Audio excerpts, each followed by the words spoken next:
जगद्गुरु तुकोबांचं देहूमध्ये कीर्तन छत्रपती शिवाजी महाराजांनी पायाशी येऊन मातीमध्ये मांडी घालून बसावं.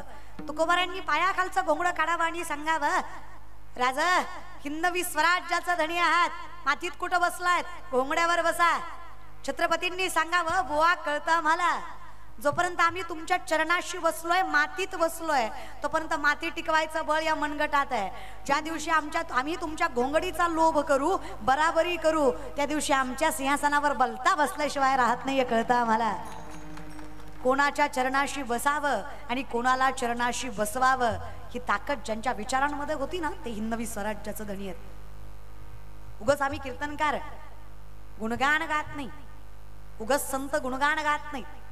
तुकोबांचं कीर्तन संपवावं. छत्रपती शिवाजी महाराजांनी तुकोबांच्या पायाशी तलवार ठेवावी आणि तुकोबांना सांगावं, आजपासून मीही सगळा व्याप सोडावा. तुमचं कीर्तन ऐकलं आणि विचार यावा, देव माझा मी देवाचा. कारण कीर्तन तुकोबांचं आहे, आपल्यासारख्यांचं नाही. माणसाला देव करायची ताकद ज्यांच्या कीर्तनात, ते कीर्तन तुकोबारायांचं. छत्रपतींनी विचार करावा, आता नको हे काही, फक्त भजनात रमावं. तुकोबांनी तीच तलवार उचलावी आणि छत्रपतींच्या हातात देऊन सांगावं, राज आमचं कीर्तन, आमची अभंग, आमचा गाथा पुढच्या पिढीपर्यंत जाऊ द्यायचं असेल तर ही तलवार तुमच्या हातात असणं अत्यंत गरजेचं आहे. जर कीर्तन हा माझा परमार्थ आहे तर तलवार हा तुमचा परमार्थच आहे. धर्माचे पालन करणे पाखंड खंडन, हेची आम्हा काम बीज वाढवावे नाम. हे तुमचं कर्तव्य आहे. हे जगद्गुरु तुकोबाराय छत्रपतींना सांगतात. धर्माचं पालन करणं सुद्धा नाम वाढवण्या इतकंच ताकदवर आहे. म्हणून सांप्रदायिक माणसाने कधी शेळपाटलेलं राहायचं नाही. कुणी चुकीचं बोलत असेल, सांगत असेल, समजून सांगायची हिंमत तरी त्याच्यात असाल. आजकाल मोठेपणा करणारी माणसं खूप आहेत आपल्या समोर. कसं असतं ना, सत्तेपुढं शहाणपण चालत, पण आपण वारकऱ्यांनी मात्र चालू द्यायचं नाही. आम्ही कायम सांगायचं, माझ्यासाठी एकच सत्य आहे, देव माझा मी हीच माझी. याच्या पलीकडे मी काही सांगत, तुका म्हणे सत्य कर्मा भावे साह्य घातली या भय जो असे. भले तरी देव कासेची लंगोटी, पण नाठाळांच्या माती हानो काठी. आमच्याशी प्रेमाने वागलात, अंगचं धोतर सोडून तुमची लाज राखू. आमची लाज काढायला लागलात, आमच्या नादी लागलात, झेंडा खाली दांडा वर करून धोतराची ताकद दाखवू. तेवढी ताकद आमच्याही मनगटात आहेच. आणि नेरळकर, टाळ्या वाजू वाटल्या तर वाजवत जा.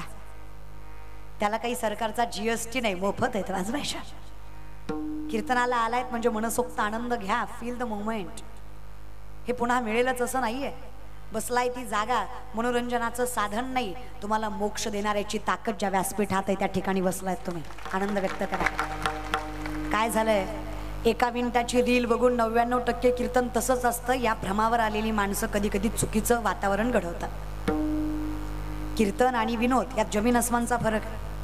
तुम्ही बसावं म्हणून विनोद करतो आम्ही, हे तर कीर्तनाला विनोदाची गरज नाहीच. हे कायम डोक्यात ठेवा.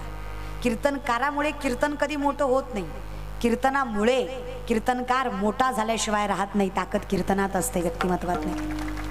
तुकोबाराय म्हणतात, तुका म्हणे मज बोलविता देव आपुलिया बळे, नाही मी बोलत सखा कृपावंत वाचा त्याची. साळुंकी मंजुळ बोलत असे वाणी, शिकविता धणी वेगळाची. मी नाहीच रे देवा. आणि हे ज्या दिवशी कळेल, जो असे मी अखंड चिंतन विठोबाचे. जो जागा आहे तो देवाला विसरतच नाहीये. पण आजकालची शिकली सवरलेली पिढी जरा सायन्सच्या जीवावर जगणारी आम्हाला कधी कधी सांगते. आम्ही त्यांना विचारलं ना, का रे बाबा, हायली एज्युकेटेड आहात, स्टँडर्ड मेंटेन करता, हाय क्लास लाईफस्टाईल आहे, श्रीमंत आहात, पण कधी ज्ञानेश्वरी वाचताना दिसला नाही. आजकालची पिढी फार कौतुकाने सांगते, I don't believe in God. Okay, no issue. तुम्ही देवाला मानत नाही यात काही वावगं नाही, तो प्रारब्धाचा भाग आहे. बहुत सुकृताची जोडी म्हणून विठ्ठली आवडी. उगच देव आवडत नाहीये. तुम्हाला देव मानता येत नाही यात काही वावगं नाही, तो नियम आहे जगाचा. पण एक सांगू, ज्या दिवशी देव तुम्हाला मानणार नाही, हे जग तुमचं अस्तित्व सुद्धा मान्य करणार नाही. हे सत्य तुम्ही नाकारू शकत नाही. मी जिवंत आहे याचं मूर्तिमंत उदाहरण आहे, देव आहे. अहम वैश्वानरो भूत्वा प्राणिनाम देहमाश्रित प्राणापान समायुक्त पच्चामिन्यम चतुर्विधम. चालवणं बोलवणं सोड रे अर्जुना, सूक्ष्मता लक्षात घे. तुझं अन्न पचवणारा जठरामधला अग्नी सुद्धा मीच. जर तुझं पचन सुद्धा मीच करवतो तर तू कुठल्या जोरावर माझं अस्तित्व नाकारतो?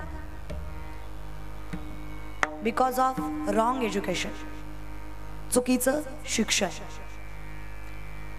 काही दिवसांनी मराठी मीडियम राहणार नाही, फक्त इंग्लिश मीडियमच आहे. इंग्लिश मीडियमची मॅडम फळ्यावर असंच एक चित्र काढेल आणि बसलेल्या लेकरांना शिकवेल. Listen carefully children, listen carefully children, this is the boa. मग पोरं विचारतील, miss what is the boa? मग मिस सांगेल, फ्यू इयर्स ॲगो असायचा, फेटा बांधायचा, कंबर बांधायचा, विठ्ठल विठ्ठल करायचा, दॅट इज द बोआ. मग पोरं विचारतील, मिस आजकाल दिसत नाही? मग मिस सांगेल, लाईक डायनासॉर. तो जसा नामशेष झाला तसा एके दिवशी बुवा तुम्हाला बघाय भेटायचं नाही महाराज. बरं का, घरात परमार्थ ठेवा.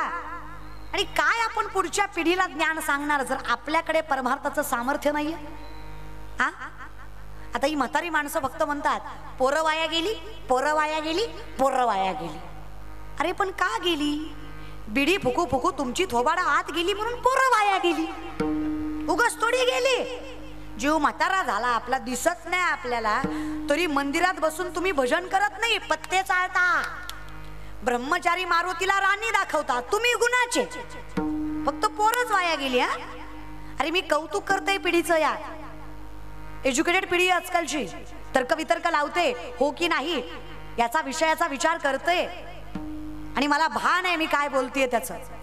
आजही आमच्या महाराष्ट्रातली हिंदू धर्मातली ज्ञानोबा तुकोबाला मानणारी पोरं मध्यरात्री अर्धनग्न पोरगी जरी त्यांना दिसली, तिचा गैरफायदा न घेता तिला तिच्या आई वडिलापर्यंत सुरक्षित पोहोचवायचे संस्कार आमच्या हिंदू धर्माच्या पोरांमध्ये आहेत. कोणाला वाईट ठरवताय? आपल्याच पिढीला.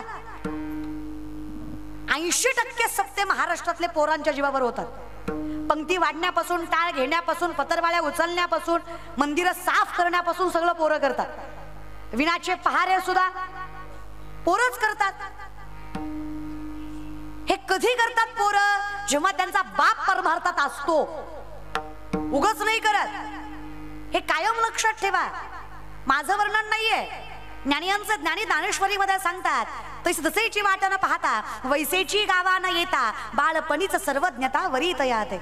बाळपणीच भगवंतांना सर्वज्ञानं वरावं हा अधिकार मिळतो. व्यक्तीचा काही संबंध नाहीये. व्यक्तीच्या अगोदर व्यक्तीचं ज्ञान जन्माला येतं, त्याला प्रारब्ध म्हणायचं. मोटकी देहाकृती उमटे, निज ज्ञानाची पहाट फुटे, सूर्या पुढे प्रगटे प्रकाश जैसा. माऊली उदाहरणार्थ सांगतात, प्रकाश अगोदर येतो का सूर्य अगोदर येतो? पहाटे पहाटे. प्रकाश की सूर्य? त्याला लवकर उठावं लागतं. आता काकड्याच्या मंडळीला माहित आहे आधी प्रकाशच येतो. आम्ही फार हाय क्लास ना, मला लोकांच्या पॉइंट ऑफ व्ह्यूचं खतरनाक नवल वाटतं. जी पोरगी वरातीत नाचते ती सुशिक्षित आहे आणि जी कीर्तनात नाचते ती नालायक आहे. ज्या बाईनं अखंडितपणे संस्कार, संस्कृती, मर्यादा सांभाळून संसार केला ती परिस्थितीमुळे कमी शिकली म्हणून ती लोअर क्लास आहे. आम्ही शिकलो फार, पण आम्हाला संस्कृतीचं भान नाही, मोठ्यांचा मान राखता आला नाही. आम्ही चपल्या घालून चपात्या लाटतो. आम्ही हाय क्लास. खतरनाक आहे नाही काय? तुम्हाला म्हणलं ना, तुम्हाला एखादी गोष्ट पटली तर टाळ्या वाजवीत जा महाराज. वाट बघत जाऊ नका कवा 1000चा वाजवेल, पण आम्ही आपल्याला पटलं ना वाजवायची. मनसोक्त आनंद घ्या कीर्तनाचा. हसू वाटलं मोठ्याने हसा, रडू वाटलं मोठ्याने रडा. देवाशिवाय कोणासाठी रडायचं नाही आणि देवाच्या दाराशिवाय कुठे रडायचं नाही. कारण आपल्या रडण्यात दुसऱ्याला आनंद वाटेल अशी परिस्थिती जगाची आहे. तुम्हाला त्रास झाल्यावर इथे कोणालाच त्रास होत हा, हे कायम डोक्यात ठेवा बरं का. आपलं दुःख लोकाला सांगायला जाऊ नका. हर किसी के सामने आपने आंसू गिराया मत करो, आपने दिल का हाल हर किसी को बताया मत करो. मुट्ठी में नमक लेकर चलते हैं ये लोग, हर किसी को अपना जखम दिखाया मत करो. गरज नाहीये देवाला सांगूयात, तो ऐकतोय. देवा सांगू सुख दुःख देव निवारील भूक, तो सामर्थ्याने ऐकतोय. विश्वास त्याच्यावर ठेवा, पण परमार्थ निष्ठावंत करा तर देव ऐकेल. तुम्हाला तुमच्या कर्माचं फळ मिळतं बरं का. देव काही तुम्हाला कोपत बिपत नाही, पण तुमचा परमार्थ कसा 10 दिवस गणपती बुडवता ना बाबूराव, हे असं नसतं चालत. बसवायचाच कशाला तुम्हाला गणपती? मग उपकार करताय का देवावर बसवून? स्वार्थापोटी परमार्थ कशाला? नवरात्राचे उपवास, दसऱ्या दिवशी बोकड, देवी खूपती म्हण पोत्यात घालून हाणला पाहिजे सांगणारा आणि मग ऐकणारा. कसं शिकताय, कुठून शिकताय हे असलं तुम्ही? महाराज लोकांच्या पाया पडल्यावर लेकरू होतं, डॉक्टर आहे तो. अशी महाराजाच्या पाया पडण्यानी पोरं झाली असती, बायको बॉम्बलाई केली असती का? कसलं अनलॉजिकल. काय वेळ शिकता काय तुम्ही परमार्थात न? लय अवघड आहे लोकांचं. ह्यांचा अंगाऱ्यावर विश्वास आहे पण बुक्क्यावर नाही. कळलं त्यालाच कळलं. काय वागणं हे? जयाचे आहे का धड नाही, तयासी परित्र पुससी काही, अशी गत तुमची ज्ञानोबराय सांगतात. अहिक म्हणजे जगणं, ज्याला स्वतःच्या जगण्याची किंमत नाही, तुम्ही त्याला विचारताय मोक्ष कसा मिळेल. म्हणजे तुम्ही किती मूर्ख. तुमच्या गुरुवर ठरतं की तुम्ही काय असाल. तुमच्याकडे अधिकार नसू द्या, पण माझा मालक विटेवरचा म्हणलं की पुढच्याचा दृष्टिकोन बदलतो. मी मूर्ख असलो तरी चालेल, माझा विटेवरचा मालक शहाणा आहे, मला सामर्थ्य मिळतं. माझा मालक शहाणा आहे ना, त्यामुळे मी मूर्ख असलो तरी चालतंय. माझ्या मालकामुळे माझी किंमत आहे. आणि संसारात तरी कोण शहाणा लागतो ग? परमार्थाचं मरू दे. माय मावल्या, संसारात तरी कोण शहाणा लागतो म्हणजे संसार सुखाचा होतो? हा, अगं माझं झालं नाही म्हणून तुम्हाला विचारते. माझं पेटल्यावर येईल की अक्कल? पिटूस तर आपलं हुस तर सांगा. तुम्हाला एक्सपिरियन्स आहे माय. संसारात कोण शहाणा लागतो सांगा? तुम्ही कोणाच्या जीवावर येता? तुम्ही माय मावल्या कोणाच्या जीवावर येता? नवऱ्याच्या. संसार कोणाच्या जीवावर करता? म्हणजे शहाणा कोण लागतो? मालकच ना. नवरा मालक धनी एकच ना. काही लागत नाही दादा बायकांना. लय गोड आहेत रे निरळच्या माय मावल्या, तुम्ही तर लय गोड आहे काय. आई शपथ लय गोड आहे. तुमचं तोंड सोडलं ना तुम्ही लय गोड आहे काय. एकच फॉल्ट आहे माय आपल्यात, एवढा एकच. हा सोडला तर आपल्यात फॉल्ट नाही माय. तुम्ही लय खुश होऊ नका, तुम्ही गुणाचे नाही दादा. हे बोलतात त्याचं कारण तुम्ही आहे दादा. काही लागत नाही हो का. लेख म्हणून सांगते, दोन शब्द प्रेमाने बोलत जा बायकोला. फार सहन करतात रे बिचारे बायका. सासूनं बोलावं, सासऱ्यानं बोलावं, जावेनं बोलावं, नंदीनं हिनवावं, अख्ख्या जगानं त्रास द्यावा. हा, पण नवऱ्यानं म्हणावं सोबत आहे मी तुझ्या, विश्वास आहे माझा तुझ्यावर. बाई सगळी संकट एका पायावर सहन करते, फक्त नवरा विश्वास ठेवणारा भेटला पाहिजे. वाजवा टाळ्या, तुम्ही वाजवा. खऱ्याला खरं म्हणत अरे दादा. मी नाही म्हणत आहे बरं का, ज्ञानोबाराय म्हणतात, जरी सख्याचा जिव्हाळा बाय सासरवास साहे. हे माऊलींचं वर्णन आहे. मी तुम्हाला सोपं करून सांगते. तुकोबाराय सांगतात, तुका म्हणे सोपे आहे सर्वाहुनी, शहाणा तो धनी घेतोय. ते कोण शहाणा पाहिजे? मालक शहाणा पाहिजे, धनी शहाणा पाहिजे. तो एकदा शहाणा भेटला, न लगती सायास जावे वनांतरा, सुखे येतो घरा आणा. काय सामर्थ्यवंत पांडुरंग माझा. किती करावं रे देवा. हा, मी आंधळा तरी कसा मला कधी कधी कळत नाही. एवढं करतो तू तरी मला दिसत नाही. पितामहा भीष्माने वचन दिलं कृष्णाला, काही झालं देवा तू शस्त्र उचलायचं नाही. अर्जुनाच्या चुकीच्या अवस्थेचा गैरफायदा घेतला, सहन नाही झालं देवाला. अर्जुनाच्या रथाचा पाय गेला, कौरवांनी बाणावर बाण मारला, देवानं सुदर्शन चक्र फिरवलं. भीष्मांनी विचारलं देव आहेस ना रे? परमात्मा असून वचन मोडलं. भगवंताने सांगावं पितामह स्वतःचं वचन मोडेल, पण डोळ्या देखत भक्तावर झालेला अन्याय कधी सहन करणार नाही. हे सगळ्यात मोठं वचन आहे माझं. नामा म्हणे केशव राजा, केला नियम चालवी माझा, माझ्या विठोबाचा कैसा प्रेम भाव, आपणची देव होय गुरु. किती करतोस रे देवा. रोहिदासांसाठी चांबार झाला, चोखोबांसाठी महार झाला, गोरोबांसाठी कुंभार झाला, तुकोबांसाठी मायबाप झाला, आमच्यासाठी पाठीराखा होणार नाहीस का? माऊली म्हटले, तू गुरुबंधू पिता, तू अमुची इष्ट देवता, तूही सदा रक्षिदा, आपदी अमोत. गुरु बंधू माय बाप सगळी नाती सांभाळशील, पण आमचा सांभाळ करायला विसरणार. साधावया भक्ती काज नाही लाज धरीत, मग काय हरकत आहे अखंड चिंतन. पण हे कुणाच्याही नशिबाला येत नाही. जरी प्रारब्धाने मायबाप चांगले भेटले तरी संगतीमुळे संतती वाया झाल्याशिवाय राहत नाही. कलियुगात कीर्तनकाराचा पोरगा कीर्तनकारच होईल याची खात्री संगत. आत्ताच काय घेऊन बसलात हो? 5000 वर्षापूर्वीचा महाभारताचा काळ आहे. महाभारतामध्ये द्रोणाचार्य विश्वातले 2 नंबरचे विद्वान आहेत. विश्वात 1 नंबरचे विद्वान दशरथ राजा, 2 नंबरचे विद्वान द्रोणाचार्य. विठेवरचा मालक कृष्ण अवतारामध्ये ज्यांच्या चरणाला हात लावल्याशिवाय रथात बसत नव्हते एवढा अधिकार ज्या द्रोणाचार्याचा, त्यांचा मुलगा संगतीनं वाया गेला, नाव त्याचं अश्वत्थामा. आजही मोक्ष नाहीये त्याला, अमोक्ष आहे तो. संगत इनमिकाची, दुर्योधनाची, दुःशासनाची, जयद्रथाची, शकुनी मामाची. इनमिक तो नालायक ज्याला द्रौपदीच्या चोरीची गाठ सुटलेली सगळ्यात पहिल्यांदा दिसली. दुःशासन तो नालायक ज्याने स्त्रीच्या द्रौपदीच्या केसाला धरून तिला भरमंडपात आणलं. दुर्योधन तो ज्याने स्वतःच्या मैत्रीचा गैरवापर केला, कर्णाचा वापर अधर्मासाठी करून घेतला. जयद्रथ तो ज्याने अभिमन्यूच्या मानेवर, तो चुकीच्या अवस्थेमध्ये असताना तो पडला होता तेव्हा त्याच्या मानेवर लात घातली. आणि या सगळ्याचा पाठीमाग ज्याच्यामुळे हे महाभारत घडलं तो दलिंदर म्हणजे शकुनी मामा. असल्यांची संगत लागली. जगाचा मालक ज्यांना गुरुचं स्थान देतो त्यांचा मुलगा सुद्धा वाया. कोण आहेत आपण? नको देवा, तुझं पाहता सामोरी दृष्टी न फिरे, तुझ्याशिवाय मला काही दिसूच नये भरला घनदाट. ही माझी अवस्था झाली जो असे मी जागा झालो. ज्या दिवशी मला कळालं सर्वा घटी राम देहा देही एक, त्या दिवशी मी जागा. जागा होण्यासाठी काहीतरी करावं लागेल की नाही?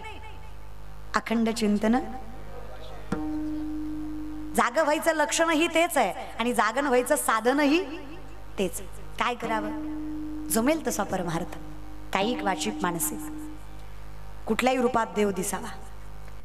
पण यांनी शिवजयंतीला कीर्तन ठेवलं म्हणून यांचं नक्कीच कौतुक आहे. समाज व्यवस्थापन या सगळ्यांपेक्षात विचाराला फार ताकद असते. माणसंच गोळा करायची म्हटलं की फारसं काही अवघड नाहीये. लोकांच्या बुद्धिमत्तेची पातळी फार कनिष्ठ होत चालली आहे. या पाटलाऐवजी दुसरी पाटील बोलवले असते तर ह्याच्यापेक्षा 10 पटीनं जास्त आली असती. हे शहाण्याला कळलं महाराज. गरज कशाची आहे, काय करावं, कुठे करावं आणि कसं करावं हे ज्याला कळालं, जो असे जागता, ते व्यक्तिमत्व जागृत. जन्माला येणं फारसं अवघड नाहीये, पण मानवरूपी देह मिळून माणसाने व्यक्तिमत्व सिद्ध करणं हे फार कमी लोकांना जमतं. आणि हे ज्यांना जमतं ते त्यांना उगीच जमत नाही. तुकोबराय म्हटले धन्य माता पिता तयाचे. सायंटिफिकली इट इज जनरेटिक जनरेशन, अनुवंशिकता. तुकोबराय 450 वर्षापूर्वी सांगतात, माझं जे आहे ते माझं नाहीये, माझ्या वडिलांची मिरासी गा देवा, तुझी चरण सेवा पांडुरंगा. ज्ञानाचं कौतुक करताना ज्ञानोबाराय सांगतात, मी ज्ञानी आहे असं जर तुम्हाला वाटत असेल तर हे लक्षात ठेवा, ज्ञान गूढ गम्य ज्ञानदेवा लाधले, निवृत्तीने दिधले माझ्या हाती. बोलताना आवाज थोडा कमी ठेवला तरी चालेल, फक्त गातानाच आवाज असा. जे मला मिळालंय ते माझं नाहीये. ज्ञानदैवा म्हणे तरलो तरलो, आता उद्धरलो गुरुकृपे. कोणाची तरी कृपा आहे, पण कृपा होण्यासाठी माणूस जागृत लागतो, नाही तर देवाच्या दारात जाऊनही काही मिळत नाही. तेच माऊली सांगतात, द्वैताची झाडणी गुरु विनत ज्ञान, तया कैचे कीर्तन घडेल नामी. मग तुम्ही संकीर्तनात आले काय, तपश्चर्या केली काय, योगयाग केले काय, योगयाग विधी येणे नोहे सिद्धी, वायाची उपाधी दंभ धर्म. दंभ असत्य, द्वैत असत्य, कल्पना असत्य, हे सगळं एका अनुषंगानेच आहे. जो कल्पनेत आहे तो जागा कसा, जो स्वप्नाला सत्य मानतोय तो जागा कसा. मग जागा कोण, ज्याला सत्य माहित आहे. संत सत्य सांगतात, सत्य तू सत्य तू सत्य तू विठ्ठला, बाकी सगळा जगत भास आहे. भासाला जो जागा समजतो, भासाला जो खरा समजतो, ते व्यक्तिमत्व मानवी रूपाला येऊनही फायदा नाही, पण या देहाचा ज्याने योग्य वापर केला हे त्याला जमतंय. धन्य माता पिता, ते व्यक्तिमत्व जागा आहे. ज्या हिंदवी स्वराज्याच्या धण्यासाठी आपण इथं उभा राहिलो आहे त्यांना कळत होतं गंगेचं पाणी नाथबाबांनी गाढवाला पाजावं, कळावं, साधा नाहीये तो, देव आहे माझा जो असे. किती ताकद ना दादा, एवढंच करायचं फक्त. काळ वेळ नाम उच्चारिता नाही, दोन्ही पक्ष पाही. किती ताकद द्यावी देवाने. हा करायचं फक्त भजनच आहे. बरं त्याला काही तत्व वगैरे नाही, देव काही कोपत नाही बरं का. देव कधीच कोपत आणि कोपतो तो देव नाही. तिथे डोकं लावू नका, तुमचं लय खतरनाक काम आहे. एक माणूस एका महाराजाकडे गेला, म्हणला वर्षात लिकरू झालं पाहिजे. खरं तर हाच विनोद आहे, पण मरू द्या. महाराज म्हणले हरकत नाही, नारळ घे, वर्षात होईल. हा वर्षाने महागारी आला, म्हणला भामटाय तू, वर्ष झालं लेकरू नाही. महाराज म्हणले नारळ दुसरा घे, पण माणसात बोंबलू नको, झालं नाही ग बस. दुसरा दिला, हा 2 वर्षाने आला, म्हणला पक्का भामटाय तू, दोनदा नारळ घेतला, एकदा लेकरू नाही. महाराज म्हणले बऱ्यापैकी माझा नारळ फसत नाही, तुझ्या बाबतीत 2दा फसला, तुझंच काहीतरी चुकतंय. अचानक महाराजाला आठवलं. महाराज म्हणले का रे, जेवढी माणसं माझ्याकडे लेकरू मागायला आली सगळी बायको घेऊन आली. आई शपथ, ज्याला कळलं सेन्स ऑफ ह्युमर खतरनाक आहे त्याचा. तू 2दा एकटाच आला, तुझी बायको कुठे आहे? ती म्हणला लग्न नाही झालंय. नालायकाला किती नारळ दिले लेकरू होणार आहे. मी तुम्हाला सांगते, अंतःकरण शुद्ध न ठेवता, नजर पवित्र न ठेवता कसा विठेवरचा मालक मिळणार आहे? सोपं सांगा ना निरळकर. ज्याला घरातला बाप कळला नाही त्याला पंढरीचा बाप कळणार आहे? औषाला घरातली माय कळली नाही त्याला पंढरीची माय कळणार आहे? नाकाच्या शेंड्यापासून टाकल्यापर्यंत गंध, बापात कमरेत लाता बापाच्या, देव भेटला नाही, तू बाप ठोकला. हा लय लोक खतरनाक. सोमवार गुरुवार खात नाही, बाकी दणकावून हाणतो. तेवढं कशाला सोडतो? तेवढं बी खाच की. तुम्हाला असं वाटतं का सोमवार गुरुवार देव बघतो आणि बाकीचे डोळे झाकून घेतो? तू खा, मी बघत नाही, तू खा, तू खा. काय पण म्हणा महाराज, मी सगळी लाईनीवर आणीन, फक्त देवानं माझं ऐकाव. खरं सांगते तुम्हाला, फक्त पावसाचं खातं या पाट्याच्या हातात द्या. फक्त निसर्गाचं खातं जर परमात्म्यानं माझ्या हातात चुकून दिलं, मी अख्खा भारत माळकरी करीन, खरंच करीन. आणि देवानं ऐकाव तेवढं. मी काय करीन माहितीये का? ज्याच्या गळ्यात तुळशीची माळ त्याच्याच रानात पाऊस. ज्याच्या गळ्यात तुळशीची माळ नाही त्याच्या बांधाला टुबक सुद्धा पडू देणार नाही. त्याचं असं सुकलं पाहिजे आणि माळकऱ्याचं असं फुललं पाहिजे. महाराज पोटासाठी तरी माळ घालील की. आणि माणसं पोटासाठी काही पण करतात, जीवासाठी. कोरोनात कोंबडी खायची सोडलीच की जीवासाठी. कुणीतरी सांगितलं ती खाल्ल्यावर होतंय, 2 महिने खाल्ली नाही. आणि पुन्हा कोणतरी म्हणलं अंडे खाल्ल्यावर जगतोय. पुन्हा माळकऱ्याने बी माळा काढू काढू हाणलं. कसला माळकरी हो पोकटा. एक तर घालू नये आणि घातली तर ते घालणाऱ्याच्या माथ्यावर पाप लावीत जाऊ नका. लय अवघड आहे तुमचं. जीवाला ज्या दिवशी मृत्यूचं भय वाटणार नाही त्या दिवशी समजायचं वैष्णव झालो. आता काळही मला घाबरवू शकत नाही. जो असे तो जागा आहे. चला याची चिंता भक्त ऐसे जाणार जे देही गेले आशा पाश. जो जगाच्या मालकाला कधीच दोष देत नाही, कारण त्याला ज्ञात आहे हे जे काही त्रास आहे क्लेशोधिकतरस्तेषाम अव्यक्ता आसक्त चेतसाम अव्यक्ता ही गतिर् दुःखम देहवदभीर व्याप्यते. हे माझ्या कर्मामुळं आहे. काय देवाला दोष द्यायचा? मी कृपा मानावी त्याची, मला या रूपी जन्माला दिलं म्हणून. खूप करतो रे देव, ज्ञात नाहीये तुम्हाला. आणि अजून हवं असेल समाधान तर ज्ञानेश्वरी हातात घ्या. गळ्यात तुळशीची माळ असावी, कपाळाला गंध असावा, दारात तुळस असावी, मुखात विठेवरच्या मालकाचं नाव असावं, देवघरात पांडुरंग असावा. आणि शत्रू जरी दारात आला त्यानं आपलं शत्रुत्व दारात सोडावं आणि पवित्रतेनं वैष्णवाच्या घरात प्रवेश करावा. त्याला सुद्धा वाटावं याचं वाटोळं केलं जाणार नाही. हा माफ करेल पण ह्याचा बाप माफ करणार. जो पंढरीत बसलाय तो सोडणार नाही आपल्याला. खरं आहे 10 मिनिटं तरी मेडिटेशन दिवसात पाहिजे. शांत बसा 10 मिनिटं डोळे झाकून. 1 महिना कमी तिखट, कमी तेल, कमी मिठाचं खाऊन बघा. 50% प्रॉब्लेम कमी होतील, टेम्पर कमी होईल. आणि जे काही आयुष्यात प्रॉब्लेम आहेत त्याचं कारण मिनिमम एकच आहे, ॲटिट्यूड. फक्त अहंकारामुळे वाया चाललो आहे आपण. माझंच बरोबर या गोष्टीचा इतका अट्टहास चालू आहे. तुम्हाला जे काही रोग आहेत ना ते सुद्धा त्याच्यामुळेच आहेत. नाही त्या गोष्टीची कुठे चिंता करता, बरं झालं ते गोष्टी कशाला धरून बसता. याने माझं वाटोळं केलं याच्यामुळे मला त्रास झाला, काही नाही, नीती आहे ती होणारच आहे. तुम्ही कोणासाठी कितीही करा, जीव पणाला लावा, पण तुमच्या वाईट वेळेत तुम्हाला रक्ताची नाती सुद्धा साथ देणार नाहीत. हा जगाचा नियमच आहे. कशाला विचार करताय नाही त्या गोष्टीचा. मागे पुढे उभा आहे संभाळीत, आली आघात निवाराया. करा ना विठोबाचं चिंतन, तो सांभाळतोय तुम्हाला. ते नको इथेच रडत बसायचं. अरे मरायला फार कारण आहेत, जगायला एकमेव कारण भगवंतावरचा विश्वास जो असे. कशाला विनंती माझी, आणि तुम्हाला सांगते लय उपास तापास करत जाऊ नका. हाडाची काढ झाली तुमच्या, माझ्याकडे बघू नका. माझी कीर्तनानं झाल्यात, मी खाते जीवाला.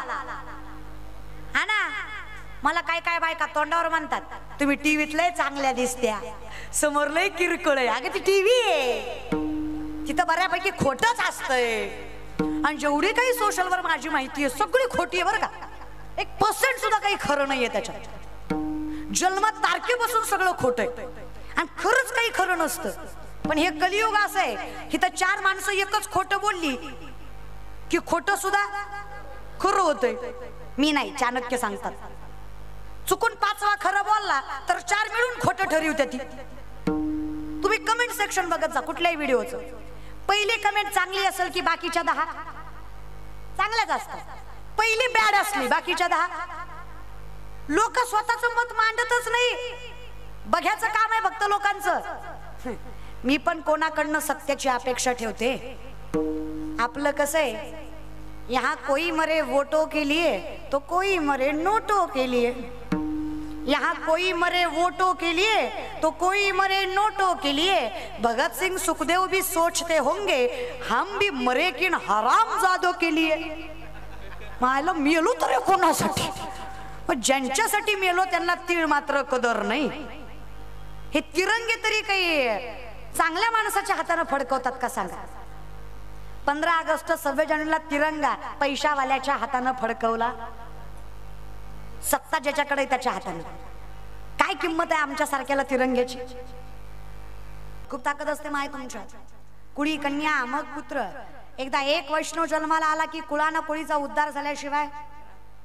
एक वैष्णव पिढ्यानं पिढ्याचा उद्धार करतो. एक तरी वैष्णव घरात असणं गरजेचं. त्याच्या एकट्या जीवावर बाकी सगळे सुखानं खात्यात. एक तरी पाहिजे. पुरुषांचं मरू द्या हो, मला बायकांचं नवल वाटतं. काय काय घरातली बाईच म्हणते आज रविवार आहे, आणा की तुम्ही बी खा मी बी खाते, लेकराला बी देऊ. असली बायको नसलेली बरी लागा. हा हिची तर्री तर्री खाता का तुम्ही. तर्रीनच वाटोळं केलंय तुमचं. सजने रसा रसा वाढ, रशानं तर काटा काढलाय तुमचा. हा लोय पण कुस काय मरचाल बिरचाल नाही खाल्लं तर. शुद्ध आणि सकस आहार होता शिवरायांना. शिवराज्याभिषेकाच्या काळात इंग्रज आले. छत्रपतींनी सांगितलं गडावर मांसाहार चालणार. काय चुकीचे धंदे करायचे ते गडाच्या पायथ्याला करायचे, वर नाही. आता बाटल्या घेऊनच गडावर जातो आम्ही. काय पावित्रता राखली गडाची. आमच्या गडावर पावित्र्य कमी, गर्लफ्रेंडचे नाव जास्त आहे की नाही. मध्ये गाणं निघालतं बघा. माझ्या राजाचं नाव गाजते गड किल्ल्यांच्या तकडावर. एकच राजा इथे जन्मला, एकच राजा इथे जन्मला शिवनेरी किल्ल्यावर. माझ्या देवाचं नाव गाजते गड किल्ल्यांच्या तकडावर. माझ्या राजाचं नाव गाजते गड किल्ल्यांच्या तकडावर. आता गाणं बदलावं लागेल. माझ्या गर्लफ्रेंडचं नाव गाजते.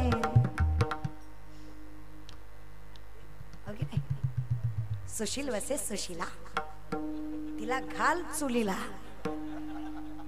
अनलॉजिकल वागू नका. कसं वारकरी आहात तुम्ही, मला सांगा. यांनी मंदिराचं सुद्धा पावित्र्य ठेवलं नाही. हा, एखादं सुंदर मंदिर असेल, दुसऱ्याच्या धर्माचं भान ठेवतात बरं काय. एखाद्या गुरुद्वाऱ्यात जाताना मस्तकाला कापड बांधल्याशिवाय ते येऊ देत नाही. जा बरं तुम्ही फाटक्या जीन्सवर दारात न बाहेर असलं फाटकं मंदिरात आणायचं. तुमची काय पाश्चिमात्य संस्कृती तिकडं बाबा, इकडं नाही. शॉर्ट्सवर गुरुद्वाऱ्यात येऊ देत. मग आमचे मंदिर आम्ही नम्र आहे म्हणून तुम्ही काय धर्मालय समजता होय? आमच्या मंदिरात म्हणजे तू येते कोण, मी येतो हे कोण विठू महादेवाच्या मंदिरात. तुला तिसरा डोळा उघडल्यावर कळल, तर नाही कळायचं है की नाही. काय कसं तुम्हीच आपल्या देवांची किंमत नाही करत, लोक काय करणार आहेत. पंढरपूर अनहायजेनिक कुणी केलं? लोकांनी. तुम्ही आम्हीच करतो की नाही अनहायजेनिक पंढरपूर. स्वच्छता कोण राखत नाही? आपणच की. का कोण पाकिस्तान मधनं येतं वय पंढरपूरला? करत जा, थिंक अबाउट इट. काय परिस्थिती होईल काही दिवसांनी आपल्या लेकरांची. शत्रूंची गरज पडणार नाही. आपली मंदिरं आपणच एवढे घाण करतोय की पुढच्या पिढीला राहणार. विनंती आहे, ज्ञानेश्वरी ठेवा घरात. कोट्यवधी रुपयाचे बंगले आहेत, पण घरात ज्ञानेश्वरी नाही. पेटवा असा बंगला ज्या घरात गाथा ज्ञानेश्वरी नाही.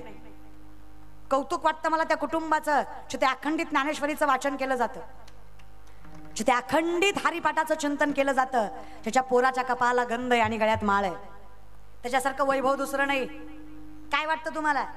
23-24 वर्षाची पोरगी मी, काय एका पायावर उभा राहून तपश्चर्या केली वय वनात जाऊन? काय नाही केलं. माझा बाप माळ करी, आजा माळ करी, पंजा माळ करी, पंजाच्या पंजाबी माळ करीच होता.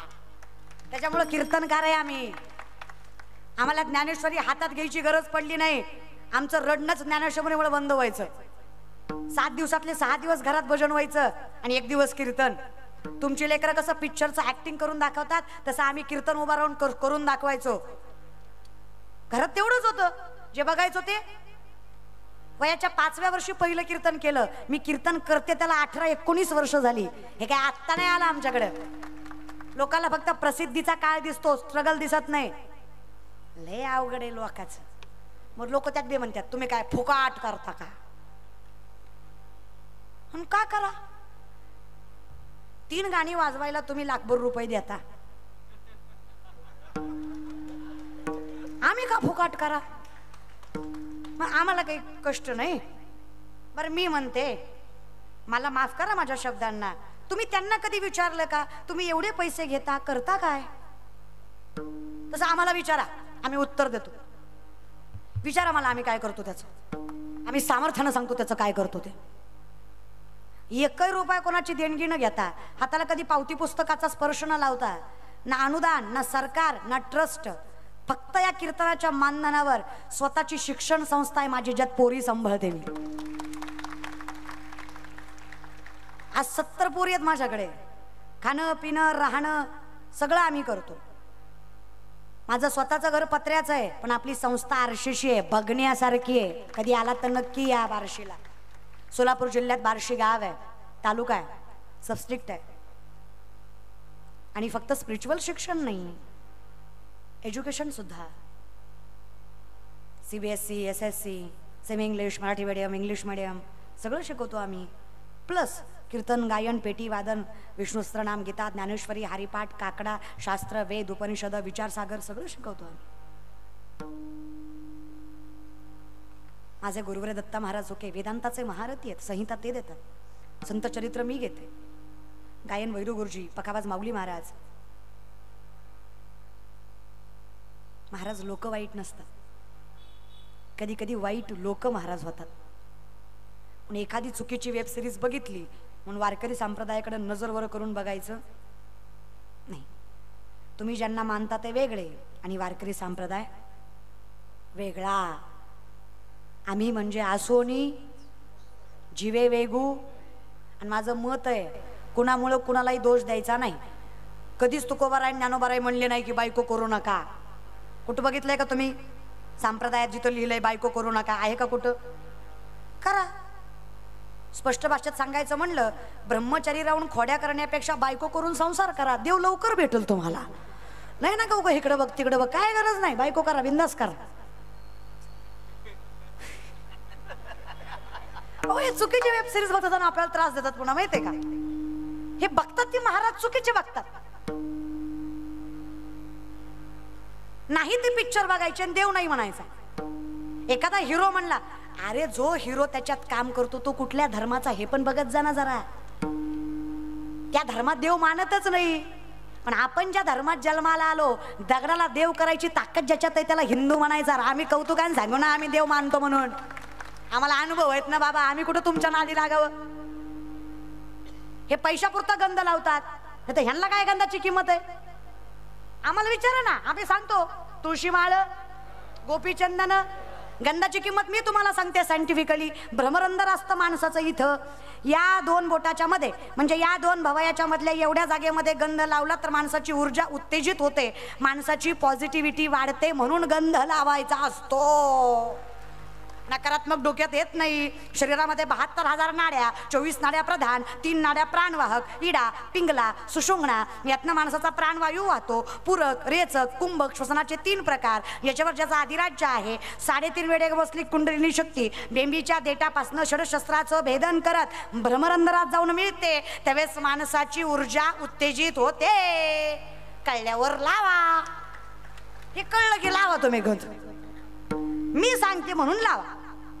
करंगळीच्या शेजारचं अनामिका नावाचं बोट, याच्याकडे हृदयाची नस पोचलेली असते. याचा आणि याचा स्पर्श झाला की माणसाच्या नसा व्यवस्थित रक्तप्रवाह सुरळीत होतो. हार्ट अटॅक येत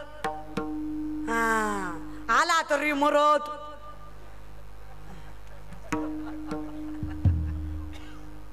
बाबा नुगंध आपला धर्म सांगायला कुणाच्या बापाला घाबरायचं? तर उद्या परवा कुठं धडकाला मेला तर शेजार पाजारच्याला कळावं कुठल्या गँग मधला आहे, नेमका पुरायचा आहे का जाळायचा आहे. एवढा वेळ लागला म्हणून नाव गंध आपला आहे की नाही. थोड्या थोड्या गोष्टीसाठी काय हरकत आहे त्याला. स्टाईल स्टाईलमध्ये गंध शोभत नाही ना. आमच्या पोरींनाही शोभत नाही. जीन्सवर कुठं गंध असतो काय? हो की नाही? जीन्सवर कुठं टिकली असते, कुठं कुंकू असतं का? नाही. तुमच्या पेहरावाविषयी मला काही मत नाहीये, खरंच नाही. मी बाह्य अंगाला मानत नाही. तुमच्या अंगावर जीन्स जरी असली ना तरी तुमच्या गळ्यात तुळशीची माळ असावी एवढंच माझं मत आहे. बाकी काहीच मत नाहीये माझं. अखंड चिंतन बाह्य अंगाला नाहीच मानत आहे मी. पण आतून तरी परमार्थिक राहा प्लीज.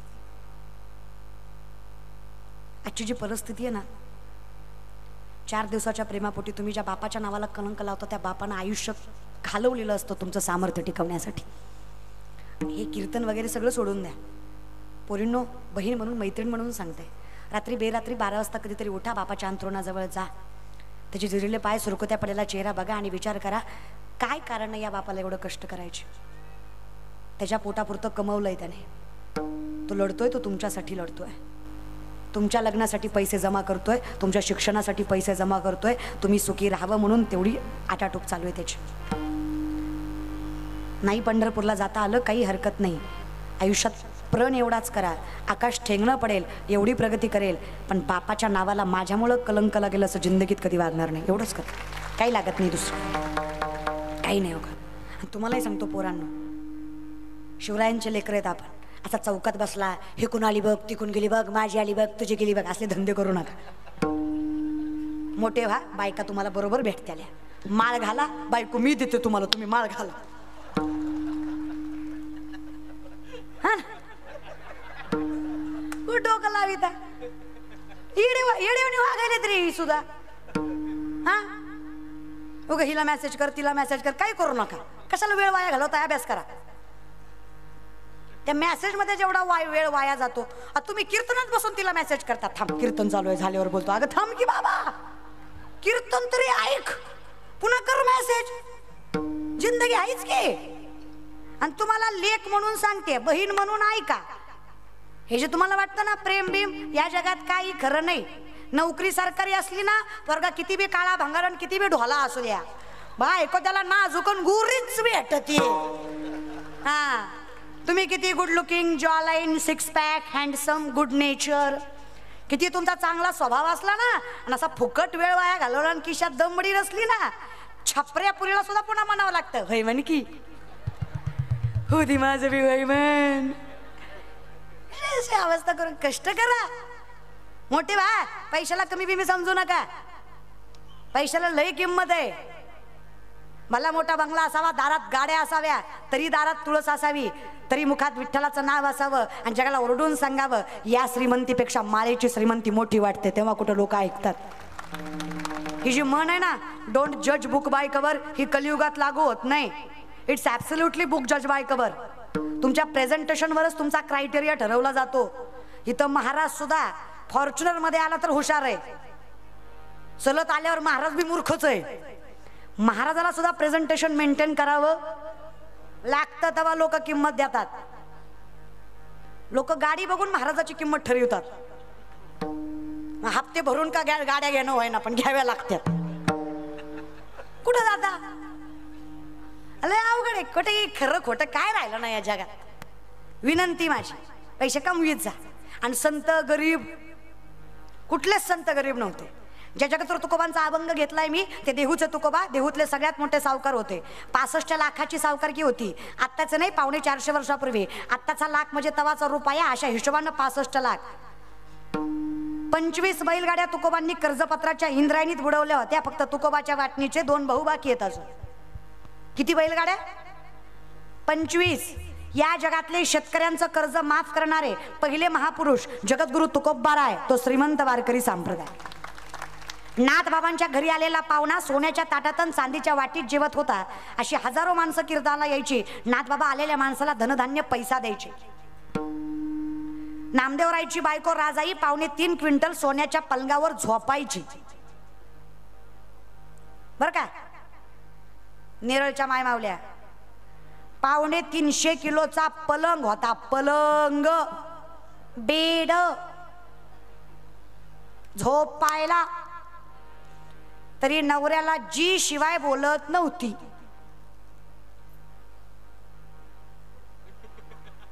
बर का, 2 BHK आपल्या बापाचा. किती बोलतो आपण ग. मी तुम्हाला का सांगते माहित आहे? तुमच्यात ताकद आहे. तुकोबाच्या अगोदर तुकोबाच्या आवलीसाठी परमात्म्याला यावं लागलं. सगळ्यात अगोदर विठ्ठल आवलीसाठी आले. आवली कोण? हिथून सुरू केल्यावर कीर्तन लय लांबन महाराज. आवली कोण? तुकोबांची पत्नी. तुकोबारायांच्या बायकोच्या संपत्तीचा विचार केला तर पुण्याचं सासर आहे तुकोबारायांचं. गुळवे सावकाराची पोरगी तुकोबारायची बायको आवली. 3600 एकर ऊस होता तिच्या बापाचा. किती?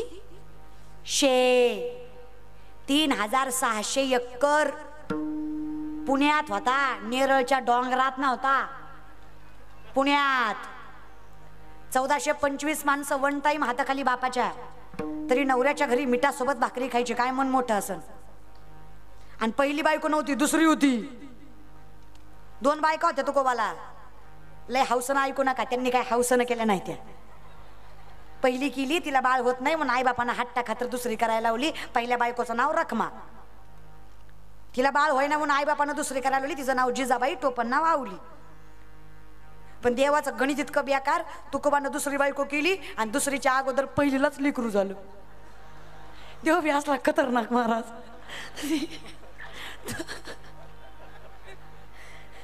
2 बायका होत्या. तर दुष्काळामध्ये तुकोबाराय आणि शिवराय समकालीन आहेत. तुकोबारायांचा आणि शिवरायांचा काळ एकच आहे, समकालीन आहेत ते. तुकोबारायांचा जो दुष्काळ आहे तोच दुष्काळ शिवरायांचा सुद्धा होता. मला नवल छत्रपतींचं का वाटतं माहित आहे? कालही शेतकरी मरत होता, आजही शेतकरी मरतोय, उद्या मरणार नाही याची खात्री द्याल का तुम्ही? पोराच्या मांसावर बापाची नजर पडावी इतका भीषण दुष्काळ शिवकाळात पडला होता. छत्रपती शिवरायांच्या शिवशाहीत एकाही शेतकऱ्यानं आत्महत्या केली नाही. हे वैभव छत्रपती शिवरायांच्या व्यवस्थापनेचं होतं. काय मॅनेजमेंट असेल. 7/12 ही पद्धत शिवरायांची आहे. शेतकऱ्यांना अधिकारानं खावं म्हणून 7/12 ही पद्धत काढली. आजकालची पोरं जी रील बनवतात, माझ्या बापाचा 7/12 लय माटय, त्या पोराला मला लय भारी सांगू वाटतं. येड्या, तुझ्या बापाचं राहू दे. जगातल्या कुठल्याच बापाचं नाव 7/12 लागलं नसतं जर महाराष्ट्राचा बाप छत्रपती शिवाजी महाराज झाले नसते. 7 प्रॅक्टिकल या 7/12 ही पद्धत किंवा ही संकल्पना शिवरायांची आहे. शेतीची पहिली मोजमापणी शिवरायांनी केली. शेतकऱ्यासाठी पहिलं धरण छत्रपतींनी खेड शिवापूरला बांधलं. अशी 32 धरणं राजांनी बांधली. बरं, शेतकऱ्यांचं जाऊ द्या, नोकरदार मंडळी असाल तुम्ही, इथे येऊन कष्ट करताय, काम करताय, महिन्याच्या महिन्याला 1 तारखेला तुमच्या हातावर पगार पडते. ही पडलीच नसती जर छत्रपती नसते. वतनदारी पद्धत बंद करून वेतनदारी पद्धत छत्रपती शिवाजी महाराजांनी चालू केली. म्हणून प्रत्येक माणसाला आपल्या कष्टाचं कमवून खाता येतं, नाही तर आजही लाचारी करावी लागली असते. काय डोकं हा. 450 वर्षापूर्वीचा रायगड आहे. राणी महालात आजही शौचालय आहेत. कुठून आली सद्बुद्धी? तयाचा हरिक कसा जगाचा मालक कृपा करणार नाही जर एवढं पवित्र मन असेल. किती मन पवित्र म्हणावं. सुभेदाराची सून नजराणा म्हणून आणली तरी राजा म्हणाला, तुमच्यासारखी आमची आई असती आम्ही कदाचित सुंदर गोड जन्माला आलो असतो. काय करतोय आपण? शाहिस्तखानाच्या लाल महालाच्या हल्ल्यात शाहिस्तखानाच्या बहिणीची पोरगी भीतीने कुठेतरी लपली. शाहिस्तखानाची बायको पळत पळत आली. जहापना मुझे लगता है शिवा के मावलों ने बदली की आग में लड़की उठा ली. शाहिस्तखान शत्रु है पण बायकोला सांगतोय, बेगम जबान को लगाम दे, शिवा के मावले है वो, ऐसे उनकी परवरिश नहीं की बेटी उठा सके और जात को नहीं उठाते वो. कौतुक बायकोला वाटलं. क्या लगता है आपको जहापना, तुमने उनकी बहू बेटियां उठाई, यहाँ तक उनकी इज्जत तक लूट ली, तुमने नहीं सोचा वो औरत है उसका क्या कसूर. अगर तुमने उनको जलील किया तो शिवा बदला नहीं लेगा. बेशक लेगा बेगम. आज उंगलियों पर जान चली गई, कल गर्दन से जाऊंगा. नाम रुतबा सल्तनत इज्जत शोहरत यहाँ तक जिंदगी तक नहीं बख्शेगा वो शिवा. लेकिन एक बात की जबान देता हूँ, बेटी उनकी हो या अपनी, औरत जात की धर्म जात नहीं देखते. वो किस मुल्क की है, कितनी सुंदर है, आगे से समर्पित करने वाली भी क्यों ना हो, हर औरत जात को देवी की तरह पूछते हैं. ऐसे हिंदू है वो, औरत जात की इज्जत करते हैं. शत्रूलाही विश्वास वाटावा असं चारित्र्य ज्या राजाचं, त्याचे वारसदार आहेत आपण. काय नजर पाहिजे आपली, काय स्त्रीविषयी सन्मान पाहिजे आपल्याला, या विषयाकडे अधिकार असतो बाईत. मग ती तुकोबाची पत्नी आवली. तुकोबांना भाकरी दिल्याशिवाय कधी भाकरी खात नव्हती. अशीच तुकोबांना भाकरी द्यायला चालल्या, पायात काटा मोडला त्यांच्या. थोडेफार शेतकरी आहात का तुम्ही? तुम्हाला जाण आहे का शेतीची? शेतकऱ्याच्या पायात काटा मोडला, काही नवल आहे? मोडतोच. शेतकऱ्याच्या पायात काटा मोडला, शेतकरी काटा बघायला पाण्यानं पाय स्वच्छ करतो का? मग शेतकरी काटा कसा बघतो? लाजू नका, सगळे थुकाच लावतात. इथे काही हायजीन मेंटेन करायचं नसतं, थुकाच लावायचं असतं. पण एका थुक्यात काटा दिसतो का? काटा मोडला जिजाबाईंना, त्रास झाला त्रैलोक्याच्या नाथाला, जगाच्या बापाला.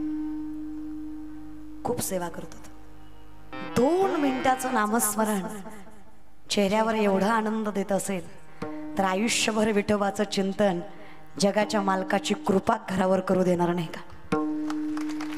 तयाचा हरिक फक्त अखंड चिंतन एवढं तर करायचंय, हो की नाही? खरं सांगा, असा आनंद दुसरीकडे मिळणार आहे? आणि तुम्ही इमानदारीनं सांगा, अशी माझ्या कचकच कांद्याला येणार आहे? मरत जाऊ नका, दुसरं काय नाही. अर्धा आयुष्य भंगार गेले. तुझ्यासाठी गेले वनात, तुझ्यासाठीच गेले नालाय का जेवढे, दुसरं कोणामुळे गेले तर विचार बी करत नाही कोण आहे काय त्याचं. छत्रपतींनी कधी विचार नाही केला जेव्हा असत्य वागला तो कुठल्या जातीचा किंवा कुठल्या धर्माचा होता. ते सगळ्यात पहिला विषय. आज जे नारद माहित ना ते तेव्हाही होतेच. रांजाचा पाटील नावाचा पाटील दिवसा ढवळ्यातनं पोरगी उचलली, आबरूची माती केली, विहिरीत ढकलून दिलं. 17 वर्षाचे होते शिवराय. नुकतंच शिक्षण पूर्ण करून पुण्याला परतले होते. त्या पोरीचे मायबाप येऊन उभा राहिले जिजाऊ मासाहेबांसमोर. अहो साहेब, काय चूक आहे माझ्या पोरीची? 14-15 वर्षाची पोरगी बापाला बांधावरनं भाकरी द्यायला चालली होती, पाटलानं सत्तेचा गैरवापर केला, उचलली, कलंकित केली तर राहू द्या, मारून टाकली. सांभाळली असती, पोटचा गोळा होता माझ्या. आपलीच माणसं आपल्याच पोरी उचलत असतील तर कसं हिंदवी स्वराज्य? आई म्हणून सांगते आऊसाहेब, जर स्वराज्य घडवायचं असेल, ज्या राज्यामध्ये स्त्रीचा आदर नाही ते राज्य कधीच बळकट होऊ शकत नाही. आधी स्त्रीचा आदर करायला शिका. परखड असणारा जिजाऊ मासाहेब आई तुळजाभवानी समोर ढसा रडायला लागल्या. छत्रपतींनी बघितलं, काय झालं आऊसाहेब? तुमच्याकडे बघून बळ येतं आम्हाला, तुमच्यामुळे हिंदवी स्वराज्याची स्वप्न बघतो आम्ही, तुम्ही रडताय. काय झालं? छत्रपतींना कळताच तळपायाची आग मस्तकाला गेली. विचार नाही केला, कोणाचा आहे? आपल्या जातीचा आहे का? आपल्या धर्माचा आहे का? आपल्या उपयोगाचा आहे का? बोलवा, बोलवा त्या रांजाच्या पाटलाला, उभा करा माझ्या समोर, दोन्ही हात दोन्ही पाय कलम करा, मरू देऊ नका, जिवंत वेशीवर टांगा, पेटवा दौंडी, येणा जाणाऱ्या प्रत्येकाला कळू द्या, माझ्या स्वराज्यातील आई बहिणीवर वाईट नजर टाकली तर हा शोभा त्या प्रत्येकाचा राजाचा पाटील केल्याशिवाय सोडणार नाही. मरू नाही दिलं त्याला, त्याला औषध उपचार करून चावडीवर बसवायचे. न्यायला आणायला माणसं होती का? कळावं बाईचा आदर करायचा. हिम्मत नाही झाली पुन्हा कोणाची नजरवर करायची. आत्ताची परिस्थिती काय? भारतात आजही आठवड्याला 2 बलात्कार आहेत. काहींना पैसे खालून गप करतात, केसच होऊ देत नाहीत, आणि एखाद्याची केस झाली जमानतीवर सुटतं ते, आणि एखादं गेलं जेलमध्ये, खाऊन पिऊन भलगतच होतं. असं काही नाही रे, सगळा पैशाचा खेळ आहे बघा. खूप परिस्थिती. मला कौतुक वाटतं आपलं. हो, कळतं आपल्याला, कळत नाही असं कळत नाही आपल्याला, सगळं कळतं आपल्याला. एखाद्यानं सकाळी मांसाहार केला, दुपारी चल म्हणाव त्याला आळंदीला, येईल का ती? कळतं त्याला, लाजतं ते जीवाला. आज न गे, आज खाल्ले, उद्या पवित्र होतो का तू? हा, कळत नाही वे. माणसं म्हणतात पिल्यावर कळत नाही. कसं कळत नाही? सगळं कळतंय. आता मार मार बायकोला रात्री मारतं, सकाळी तिलाच प्रेमानं म्हणतं नव्हतं मारायचं ग तुला, पण पिल्यावर कळत नाही. एवढंच बरं कळत नाही, हात वावळायचा बरं कळतो. आता काय करायचं? माय पिला ना, टोपलभर शेळीच्या लेंड्या समोरून येऊन ठेवायच्या त्याच्या, त्याला म्हणायचं काळे म्हणू काही ताकद वाढती, गोड लागतात खा.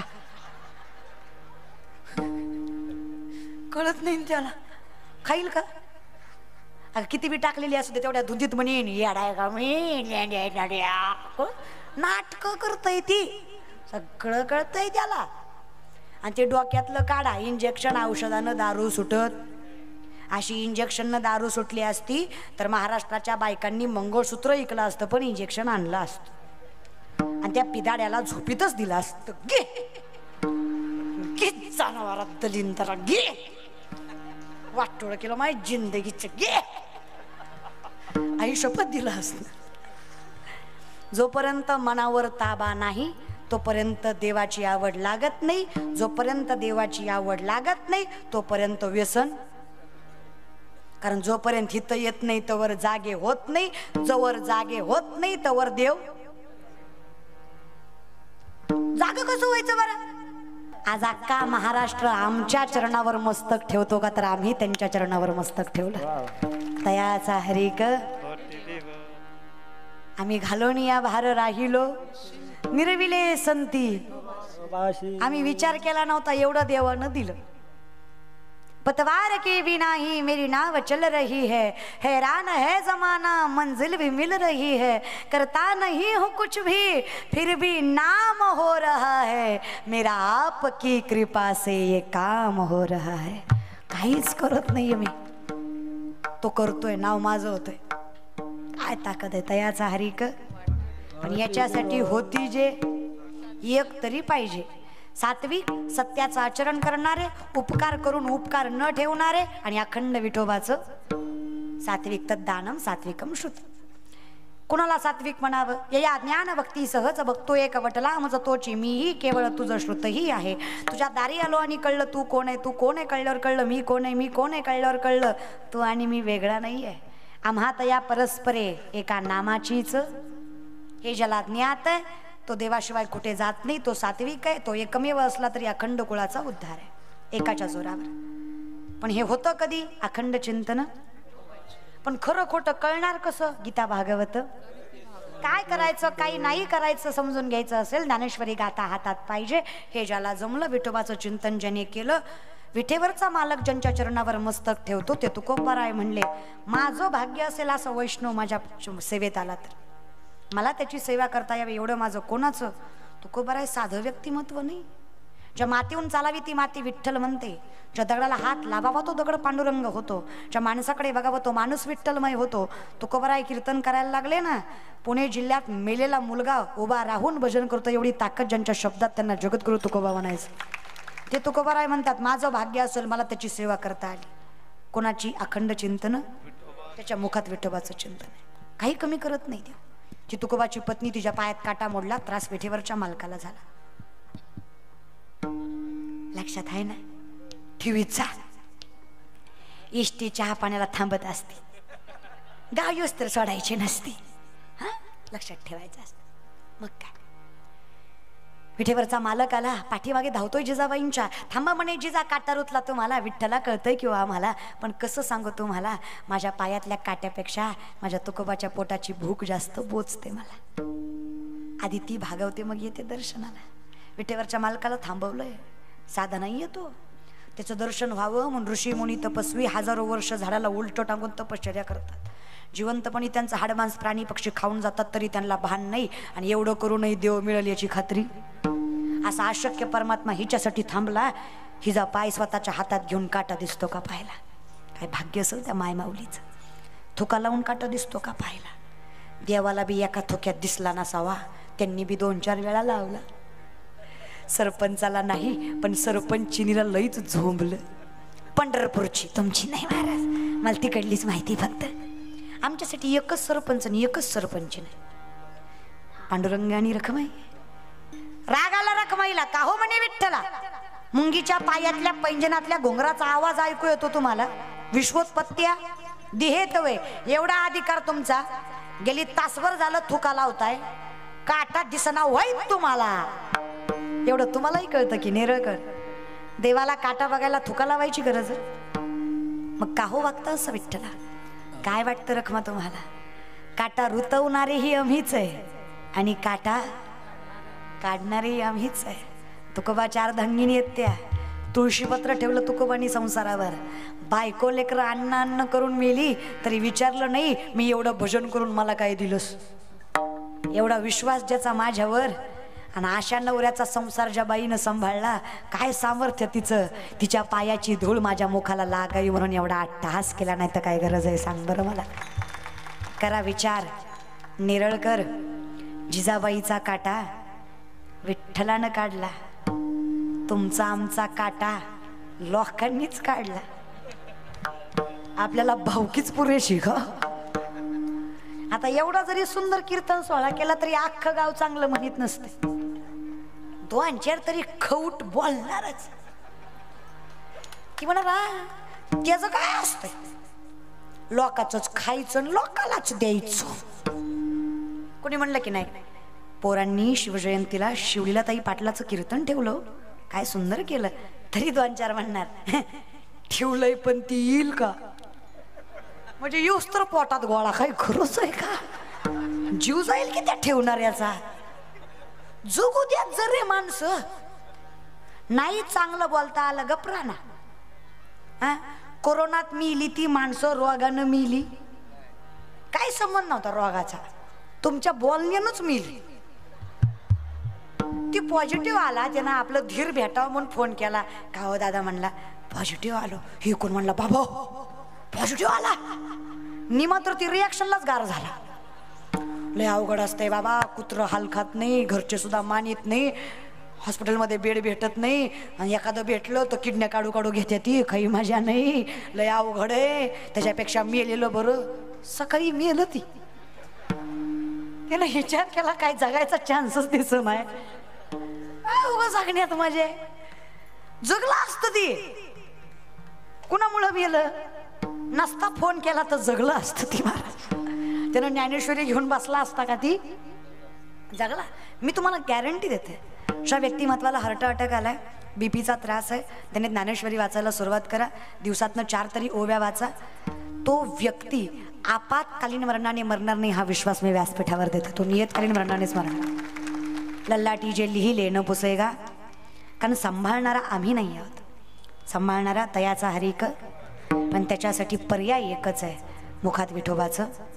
भजैव्रजैकमण्डनं समस्त पापखण्डनं सुपिच्च गुच्चमस्तकं सुनादवेनो हस्तकं मनोजगर्वमोचनं विशाललोललोचनम् अनङ्गरङ्गसागरं नमामि कृष्णनागर. भजैव्रजैकमण्डनं समस्त पापखण्डनं स्वभक्तचित्तरञ्जनं सदैव नन्दनन्दनम्. काय नाही, हरिमुखे म्हणा, एवढाच होता सगळ्याचा अर्थ. लय आपलं चिंता करत जाऊ नका.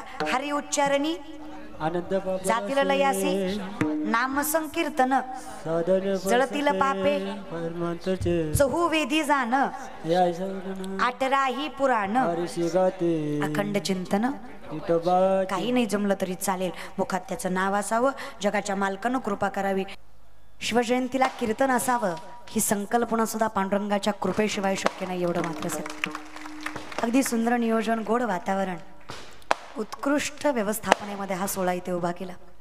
सुंदर टाळकरी, गोड गायनाचार्य, उत्कृष्ट मृदुंग वादक, विनेकरी आई, पेटीवादक दादा, सृष्टीमोळे दादा, सगळी मंडळी, चोपदार दादा, व्यासपीठातील सर्व वरिष्ठ महाराज मंडळी, चरणावर साष्टांग दंडवत या लेखीचा. तुमच्यामुळे कीर्तन अगदी सुशोभनीय झालं. गोड देवाचं नाव अजून गोड करायची ताकद तुम्हा सर्वांमध्ये आहे. चरणावर साष्टांग दंडवत.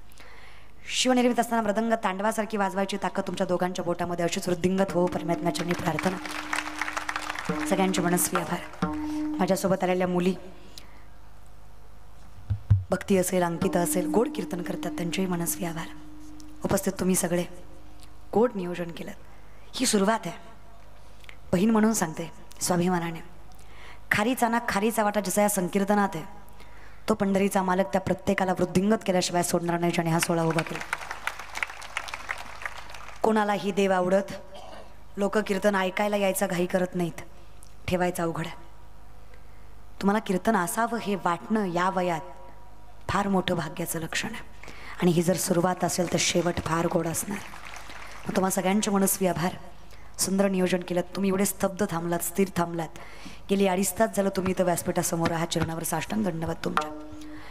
अगदी सामर्थ्याने तुम्ही इथं गोड सेवा देत आहे. छत्रपती शिवरायांचा इतिहास खरंच जर तुम्हाला डोक्यात घ्यायचा असेल, 2-3 गोष्टी. वाईट गोष्टीत कधीच घसरू देऊ नका तुमचा पाय. दारू गुटखा जुगार असलं करून मिळतं तरी काय. अरे अर्ध्या रात्री 12 वाजता एखादी मुलगी दिसली, तिला समजा तुम्ही तुमची माय, तुम्ही असाल या कलियुगातले शिवराय. न्याय, व्यवस्थापन, स्त्रींचा आदर आणि धर्माचा आदर, या 4 गोष्टीवर ही नवी स्वराज्य उभा राहील. या 4 गोष्टी तुम्हालाही सांभाळता आल्या. न्याय कळला पाहिजे, धर्म कळला पाहिजे, संत कळले पाहिजे आणि स्त्रीचा आदर करता आला पाहिजे. एवढं जमलं, सामर्थ्यवंत आहात तुम्ही. एवढा सुंदर सोहळा केलात. चरणावर साष्टांग दंडवत आहे तुमच्या. भाग्यवान आहात तुम्ही सुद्धा की अशी तरुण मंडळी तुमच्या गावात आहे, ज्या तरुण मंडळीमुळे तुम्हाला हा सोहळा बघायला भेटतो. याची देही याची डोळा. त्यामुळे सगळ्यांचे मनस्वी आभार. माझ्याकडनं विशालदादा साळुंके अध्यक्ष यांच्या अध्यक्षतेखाली सर्व ज्यांचा खारीचा ना खारीचा वाटा आहे, त्या प्रत्येकाच्या चरणावर साष्टांग दंडवत. माझ्यासोबत आलेला माझा दादू खोपोलीमध्ये राहतं. अगदी काही माणसं अशी असतात जी नाती रक्ताची नसतात पण भक्तीनं जोडलेली असतात. अशी बरीच नाती आहेत माझी.